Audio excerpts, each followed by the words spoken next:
Hello everyone, so in this video I'm going to show you how to configure Google Slide to loop automatically. So this is the Google Slide presentation. So you want to go up here and it says slideshow. Now you can click on slideshow or you can click on the drop down tab and click presenter view.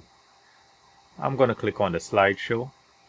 Now on your left side you want to hover your mouse over the left side. You're going to see this menu bar. So there are three dots here and this is the options menu. Click on that.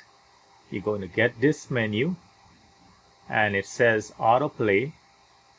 So on the right side you can configure how many seconds you would like your slide to loop. So right now the default is 2 seconds. I am going to leave it as 3 seconds.